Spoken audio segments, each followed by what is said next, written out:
Images అనే class చూద్దండి. ఇది నవోదయాలో mental ability section కింద మీకు లెసన్ ఉంటుంది. నియర్లీ 5 to 6 మార్క్స్ బిట్స్ ఉంటాయి, 5 మార్క్స్ ఉంటాయి. ఇప్పుడు దీని మీద మనం ఎలాగ ప్రాక్టీస్ చేయాలో ఒకసారి కొన్ని ఎగ్జాంపుల్స్ తీసుకొని చూద్దాం.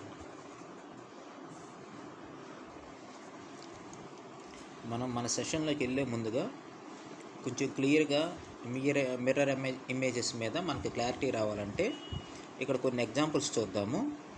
సో ఈ ఎగ్జాంపుల్స్ నేను చెప్పేది ఏంటి అంటే, ఎప్పుడైనా మనం మిర్రర్ ఇమేజెస్ మీద ప్రాబ్లమ్స్ చేస్తున్నప్పుడు బేసిక్ రూల్ ఏంటి అంటే, లెఫ్ట్ రైట్గా మారుతుంది, రైట్ లెఫ్ట్గా మారుతుంది.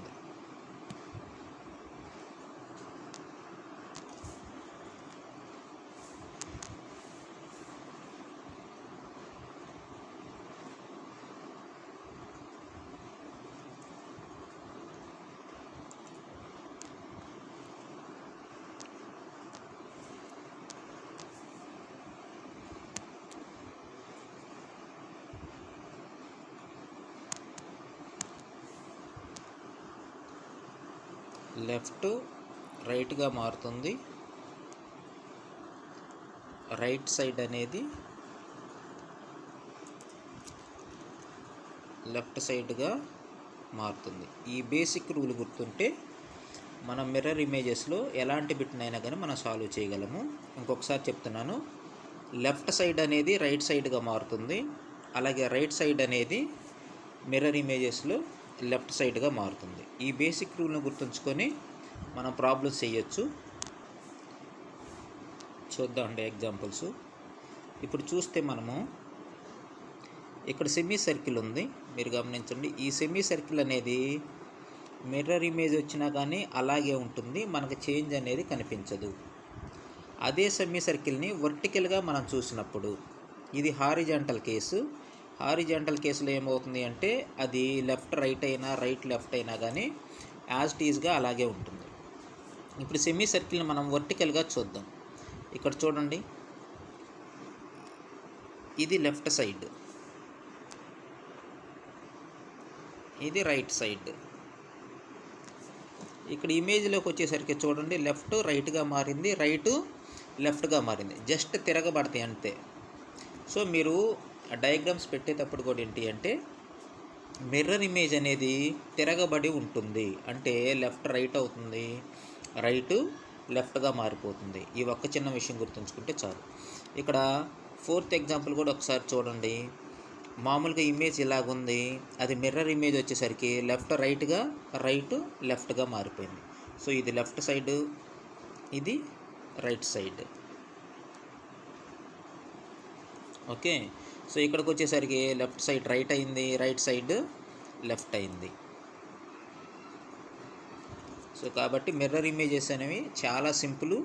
మనకు నవోదయ ఎగ్జామ్లో వచ్చేసరికి 5 మార్క్స్, ఒకే సెక్షన్లో 5 మార్క్స్ పడతాయి. చాలా ఈజీగా ఉంటుంది. ప్రతి స్టూడెంట్కి కూడా 5కి 5 గెయిన్ చేస్తూ ఉంటారు. ఇది బిగినింగ్లో కొంచెం మీకు ఇబ్బందిగా అనిపించవచ్చు, కానీ ప్రాక్టీస్ చేసేటప్పుడు చాలా ఈజీగా ఉంటుంది. ఈ 10th ఎగ్జాంపుల్లో మనం చూసుకుందాం. ట్రయాంగిల్ ఉంది. సో ట్రయాంగిల్ అనేది ఏంటి అంటే, దాన్ని రివర్స్ చేసినా కానీ మళ్ళీ అదే ట్రయాంగిల్ వస్తుంది, రివర్స్ చేసినా కానీ అదే ట్రయాంగిల్ వస్తుంది. కాబట్టి ట్రయాంగిల్స్ అలాగే సర్కిల్స్ ఇవన్నీ కూడా మిర్రర్ ఇమేజ్కి మిర్రర్ ఇమేజే వస్తాయి. కానీ కొన్ని డయాగ్రామ్స్ ఇక్కడ చూడండి, ఇదే ట్రయాంగిల్ని వాడు మార్చి ఇచ్చాడు, వర్టికల్గా ఇచ్చాడు, దాని ఇమేజ్ వచ్చేసరికి లెఫ్ట్ రైట్గా మారింది, రైట్ లెఫ్ట్గా మారింది. సో ఇక్కడ ఇది లెఫ్ట్ సైడ్, ఇది రైట్ సైడ్. సో మనం ఇమేజ్లో చూస్తే లెఫ్ట్ రైట్గా మారింది, రైట్ అనేది లెఫ్ట్గా మారింది. సో ఈ విధంగా ఇమేజెస్ అనేవి మారిపోతూ ఉంటాయి. మీకు ఇంకా బాగా ప్రాక్టీస్ రావాలి అంటే క్యాపిటల్ లెటర్స్ ABCDలు తీసుకొని ఒకసారి మీరు ఏం చేస్తారంటే, దానికి మిర్రర్ ఇమేజ్ రాయండి.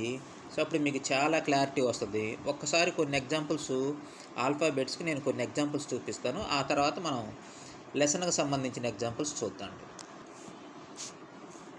ఇక్కడ మనం చూద్దామండి, ABCD అనే 4 లెటర్స్ నేను తీసుకున్నాను. సో వాటి మిర్రర్ ఇమేజ్ ఎలా మారుతుందో చూద్దాం. ఏకి మిర్రర్ ఇమేజ్ అనేది ఏనే ఉంటుంది, ఎందుకంటే దాన్ని మనం రివర్స్ చేసినా కానీ దాని ఇమేజ్ అలాగే ఉంటుంది. బి తీసుకోండి, ఇప్పుడు మీకు చాలా క్లియర్గా అర్థమవుతుంది. బికి ఇటువైపు ఉన్న రైట్ సైడ్ అనేది లెఫ్ట్ సైడ్కి ఇదిగో ఈ విధంగా మారిపోతుంది. సి తీసుకున్నట్లయితే mirror image left right right left ఈ విధంగా వస్తుంది.